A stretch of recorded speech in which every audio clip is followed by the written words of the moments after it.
Gir abi sen. Efendim, çok özel bir etkinlik diyeceğim ama gerçekten bu etkinliği sizin tanımlamanızı tavsiye ediyorum size. Biz bugün niye toplandık burada? Biz bugün zihnimizin kıvrımlarını görmek için toplandık. Ve bunu daha çok sevgili iki oyuncu arkadaşımızla beraber yaptık. Bu projeyi de büyüteceğiz ama onlar kendi oyunculuk yeteneklerini zihinleriyle de ispat ettikleri bir gece diyebiliriz. Efendim size Ebru mu desek daha iyi, Ru mu desek daha iyi? Ru daha güzel. Kullanıyorum. Hem de Ebru Hanım'la çok karıştırıyorlar bizi. Peki Şükrü Bey'in zihninde ne gördük efendim? Ben de merak ediyorum.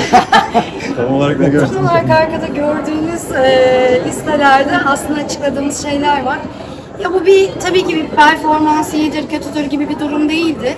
Aslında zihnimizin çalışma prensiplerini nasıl daha güzel anlatacağımıza dair bir örnek proje. Biz bunu biraz globale de açtığımız, kendi değer ve yaratıcı insanlarımızı tanıtmaya çalıştığımız bir arşiv yaratmaya çalışıyoruz. Şükrü'nün de eğer bunun özelindeki sonuçlarını merak ederseniz her yerde söylemeye başladık. Şükrü'nün doğaçlama yeteneğini bilimsel olarak ölçümlemiş olduk. Peki şu arkada görünen yazılara baktığımız zaman, özellikle de hayranları baktığı zaman Şükrü Bey'in şifrelerini kırmış olur mu? Vallahi Şükrü Bey'in vereceği verilere göre yani hangi Burada da verileri çıplak olmak istemem yani. Ya orası benlik değil, orası onluk. O hangi verileri vermek istiyorsa yani. Efendim ne verdiniz buyurun. Vallahi Ebru bana bütün verilerini verdi doğruya doğru. Biz hepsini açıklamadık. Ya bu çok güzel bir proje çünkü Ebru bana ilk bunu anlattığında biraz aslında benim de hem hayata bakış açım hem de mesleğime bakış açımla biraz uyuşuyor. Çünkü ben analitik bir insanım. Yani ve duygularımda bende biraz analitik karşılıkları var. Onaylandı. Evet. Ya ben bütün duyguların önce beyinde başladığını, vücudun sadece semptom yaşadığını inananlardanım. Bununla ilgili kimseyle polemiğe giremeyeceğim. Sakın yani bu bir saldırı değil. Ben böyle düşünüyorum. Beni salın. O yüzden yani çok heyecanlandım ben bu projeye. Nitekim de heyecanımı da karşılayan çok güzel bir süreç yaşadık. Çok da mutluyum açıkçası. Yani hem bu projeden hem de sonuçları da. Evet. Herkes de orada. Bu kadar analitik konuşursam böyle olur. Burada başka bir şey var ama anlamadım. Ben de çok şey var da şimdi oralara hiç girmiyorum. Peki efendim gerçekten dediğim gibi çok özel bir proje.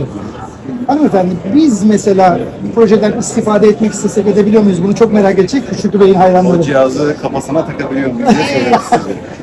Yani tabii eğer bir amaç ve gayesi varsa anlamlı, neden olmasın? Zaten bu projeleri yapma sebebimiz biraz bu sektörün daha anlamlı verilere ulaşması ve gelişmesi.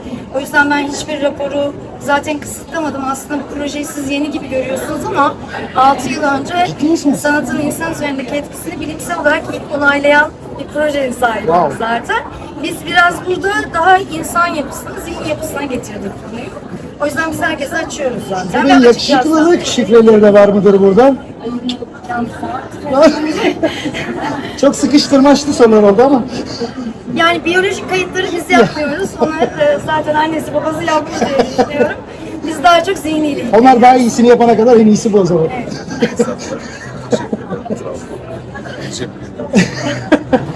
Efendim yaz sezonu da geldi. Yaz sezonu sizin için nasıl geçecek? Valla biraz çalışarak geçecek. Tamam. Ben zaten öyle gideyim, çok uzun bir tatil yapayım diyeyim. Bir ara ara tabii ki bir yerlere geçeceğim ama süper bir tatil programı yok. Sürpriz bir proje var mı? Var. Sürpriz olduğu için. Sürpriz olduğu için söylemiyoruz. büyük Söyleyemiyorum. ihtimalle. Evet ama yani çok yakında yeni bir projeye başlayacağım gibi duruyor şu an için. Yeni sezon için bir hazırlık yapıyoruz Şükrü Bey. Ya biz zaten oyuncular aslında hep hazır kalmak durumundayız. Yani ve bizim sektörün dinamikleri de çok değişti. Yani bunlar 4-5 ay sonrası başımıza ne geleceğini bilmiyoruz. Eskiden evet bir uzun hazırlık dönemi oldu ama şu an çok hızlı bir şekilde senaryo anlaşıp hemen yarın sete çıkabiliyoruz. Yani artık sektör buraya döndü. O yüzden çok uzun vadeli bir planım, bir hedefim, tabii ki hedeflerim var ama yani öyle bir planım yok. Efendim sizin gibi yakışıklı bir erkeğe sorulabilecek en zor soruyu soruyorum. Sizce Türkiye'nin gelmiş geçmiş en yakışıklı erkeği kim? Ya arkadaşlar ben bilmiyorum gerçekten. Yani Cüneyt Arkın'la Kadir İnanır arasında çok kalanlar yakışıklı var. insanlar var tabii ki. Yani bunun da tasdiklenmiş insanlar da var. çok göreceli bir şey. O yüzden bilmiyorum. Ben kendimle çok böyle oradan kendimi gören ya da ne bileyim kimseye öyle bir yerden bakarak yani ilişki kuran bir insan değilim gerçekten. Sizi yaklaşık olarak 10 yıldır tanıyorum, biliyorum, takip ediyorum. Yani formunuzu hep koruyorsunuz. Bunun bir efendim söyleyeyim şifresi var mı? Ya ben sağlıklaşmayı seviyorum.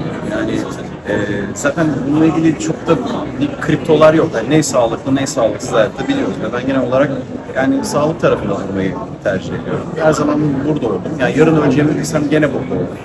Yani çünkü yani bedenimiz vasıtasıyla yaşıyoruz hayatı. O ne kadar iyi olursa, o ne kadar sağlıklı yetkinlik olursa siz de o kadar canlı ve muhteşem bir yaşam sürüyorsunuz. Yani Yaşlanmaktan korkuyor musunuz? korkuyorum galiba. Evet, korkuyorum diyebilirim. Ya korkuyorum değil. Yani aslında bunun ben önlemini alıyorum. Mesela Oo, çok uzun konular bunlar arkadaşlar. Burada ben bunları nasıl anlatayım? Yani ama evet ya ben ona göre önlemler alıyorum. Yani şimdi zaten biohacking dünyasında çok gelişmeler var. Ben şu an insanların böyle yeni yaptığı şeyleri 4-5 yıl öncesinden zaten yapıyorum. Zaten böyle yaşıyorum. daha da fazla sıkıştırma diyorsun anladığım kadarıyla. Çok teknik konular bunlar yani. Çok sıkarım. Altın soruyu sorayım abi. Hazır mısın? Hayatında biri var mı? Maalesef sormak zorundaydım. Lütfen bana öyle bakma. Ben işte özel hayatın özel kalması gerektiğini düşünüyorum. Elbette kalsın ama en azından bir var yok. İşte özel, zaten sen sorunun cevabını istiyorsun. Ben böyle Olmadı, şeylerde- başaramadım. Hayır, olsa da olmasa da ben böyle şeylerde böyle bir ilan şeyine girmek istemiyorum. Yani özel hayatın gerçekten bence mahrem olması gerekiyor. Onun hiçbir kimseye ilan edilmesi ya da açıklanmaması gerekiyor diye düşünüyorum. Şu da senin için Orayı özel mi korumaya abi? çalışıyorum. Eyvallah. Şu da senin için özel mi abi?